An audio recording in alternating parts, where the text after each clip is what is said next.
Amados irmãos e irmãs, nesta quinta-feira da 14ª semana do Tempo Comum, a Igreja nos apresenta o Evangelho de Jesus Cristo segundo Mateus, capítulo 10, versículos de 7 a 15.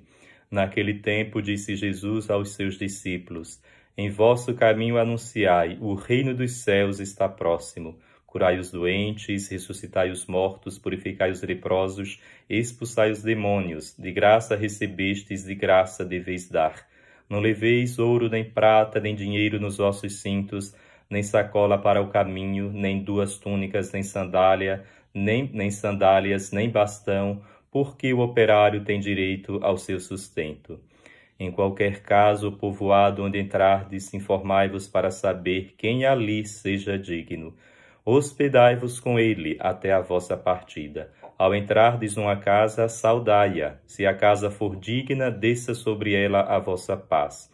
Se ela não for digna, volte para vós a vossa paz.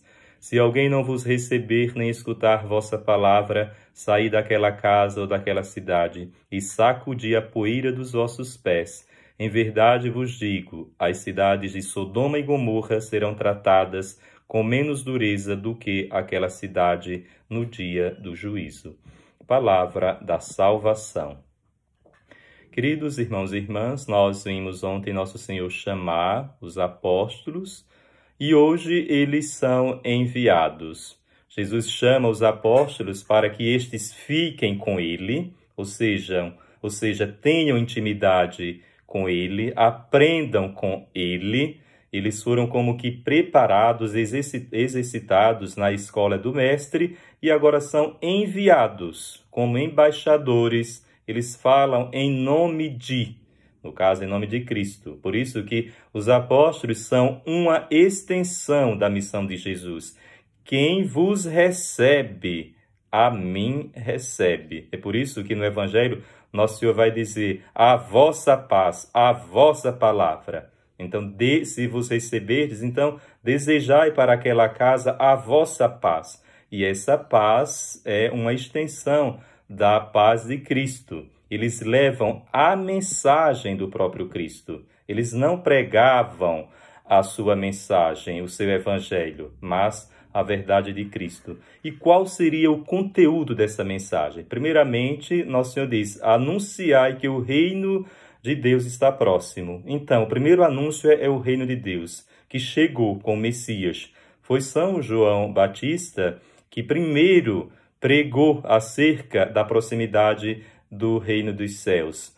O reino dos céus está próximo, dizia o grande precursor de Jesus, João Batista. Arrependei-vos porque está próximo o reino dos céus. Então, a primeira mensagem é a do arrependimento, de conversão. Então, para que eu possa realmente ter uma intimidade profunda com Deus, é importante que eu mude de vida. Porém, para que haja uma mudança, se faz necessário uma experiência de amor. E nós podemos ilustrar isso, por exemplo, com Zaqueu, que era um homem rico, mas desejava ver a Deus. Era um homem até desonesto, mas ele tinha uma sede de Deus e se sentia até indigno, era de baixa estatura, não só no sentido físico, mas também no sentido até moral. Ele queria ver Jesus, a ponto até de subir numa árvore para ver Nosso Senhor. Nosso Senhor viu que aquele homem tinha boas intenções no seu coração e diz, Zaqueu, eu vou para a tua casa, olha aí, eu quero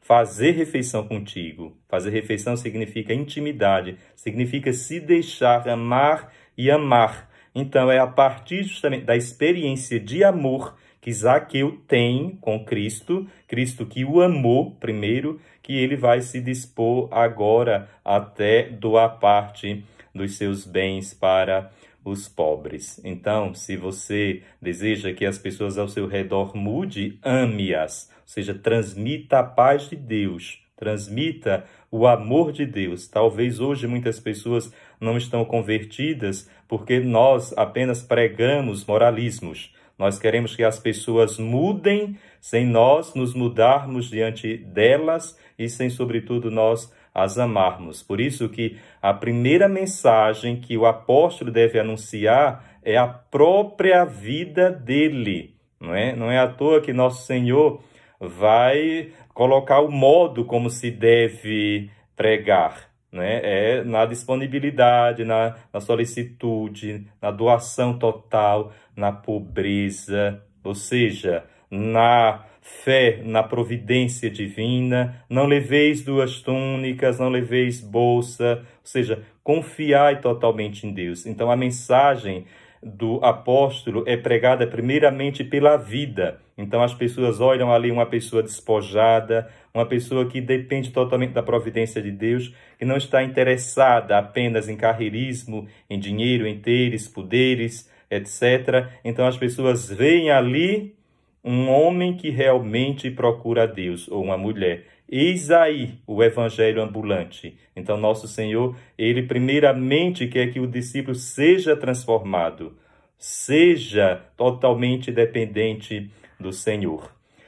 E nosso Senhor pede para que se cure os doentes, ressuscite os mortos, purifique os leprosos e expulse os demônios. Ou seja, a pregação dos apóstolos, na verdade, é uma continuação daquilo que Jesus fez. Pregou, exorcizou e curou. E muitos poderiam perguntar, nossa, então quer dizer que o apóstolo cura doente, ressuscita mortos, purifica leprosos, expulsa demônios? Sim, porém, vou contar uma história para que vocês entendam isso. É bom lembrarmos, né, que aqui não se trata apenas de compreender o evangelho no sentido material, né? Os discípulos, eles vão continuar a obra de Cristo, mas é importante nós sabermos, né, que a mensagem do nosso Senhor vai além do material. Jesus, ele veio trazer a vida e a vida em plenitude. Claro que ele quer a justiça, é importante que cuidemos do corpo, sim, mas ele veio trazer a plenitude da vida, que não termina apenas aqui na terra. Nós vemos, por exemplo, a passagem dos leprosos, dos 10 leprosos que foram curados. Só um foi agradecer ao Senhor. Só um, na verdade, foi salvo plenamente. Por quê? Porque quis fazer parte de Cristo, da escola de Cristo. Os 9 que quiseram apenas ser curados fisicamente, não quiseram seguir a Nosso Senhor, a ponto de Nosso Senhor até mendigar a presença deles. E os outros 9, onde estão? Então, há muitas pessoas que querem se servir de Cristo e não servir a Cristo. Então, aquele único leproso, que foi o samaritano, que o agradeceu, ele sim foi salvo tanto no corpo como também na alma, porque foi procurar o Senhor, foi agradecer-lhe. E a Eucaristia justamente é isso, é o agradecimento por o Senhor curar a nossa vida, nos ressuscitar de vários modos e maneiras, purificar a lepra do nosso pecado, expulsar os demônios, os maus pensamentos, o egoísmo de dentro de nós. E eu vou contar uma pequena história para concluir essa singela reflexão do grande pregador, inclusive da Casa Pontifícia, que é o teólogo jesuíta e padre Tomás Spieldick. No comentando este evangelho, ele citou uma história bem interessante de um médico com um sacerdote. Então, um zoava do outro. E um sacerdote começou a zoar do médico dizendo: diga-me, quantas pessoas você já enterrou? Porque vocês curam os corpos. E o médico, por sua vez, perguntou-lhe: e vocês, sacerdotes, que receberam de Cristo o poder de curar as doenças e ressuscitar os mortos? Mas eu sempre vejo vocês acompanhando as pessoas no cemitério. E o sacerdote respondeu: sim, nós as acompanhamos até o túmulo, para que a terra cure todas as suas enfermidades e ressuscitem sãs e salvas.